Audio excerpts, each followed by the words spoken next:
శ్రీమాత్రే నమః. నేను ఇప్పుడు చూపించేది సెంటర్ క్లిప్ స్టోన్స్ తోటి. ఈ క్లిప్ స్టోన్స్ అనేవి సైజెస్ వారీగా ఉంటాయి, నెక్స్ట్ షేప్స్ కూడా ఉంటాయి. నేనైతే ఓవెల్ షేప్ తీసుకున్నాను, పింక్ అండ్ గ్రీన్ కాంబినేషన్లో చేశాను. ఇదైతే పింక్వి బిగ్ క్లిప్ స్టోన్స్ పెట్టి మిడిల్లో స్మాల్ క్లిప్ స్టోన్స్ అయితే గ్రీన్ కలర్వి పెట్టాను. ఓన్లీ బిగ్ క్లిప్ స్టోన్స్తో కూడా చేసుకోవచ్చు, కలర్ కాంబినేషన్ మారుస్తూ. నాకెందుకో మిడిల్లో చిన్నవి పెడితే బాగుంటుంది అనిపించింది clip stones, pink and green combination.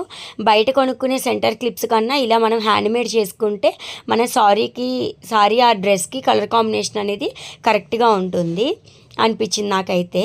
ఇదిగోండి ఇలాగా. ఇంకా దీనికి కింద పరల్స్ కూడా పెడదాం అనుకున్నాను, కానీ నాకు ఇలాగే సింపుల్గా చాలా బాగా నచ్చింది. మీకు ఎలా అనిపించింది అనేది కామెంట్ సెక్షన్లో చెప్పడం మర్చిపోకండి.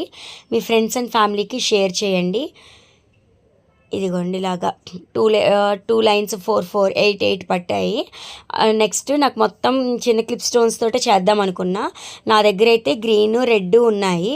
ఆ కాంబినేషన్ చూసి ఫ్లవర్స్ లాగా ఏదో నెక్స్ట్ అయితే వీడియో అనేది అప్లోడ్ చేస్తాను మేకింగ్ చేస్తే గనక. ఇదిగోండి ఇలాగా 4 4 పెట్టేశాను. 8 8 16 పట్టాయి. కాస్ట్ కూడా రీజనబుల్గానే ఉంటున్నాయి ఇవి. బిగ్ స్టోన్స్ వచ్చి ఒకటి 5 రూపీస్ 10 రూపీస్, సైజుని బట్టి షేప్ని బట్టి ఉన్నాయి. ఎలా అనిపించింది అనేది కామెంట్ సెక్షన్లో చెప్పడం మర్చిపోకండి. Thank you for watching.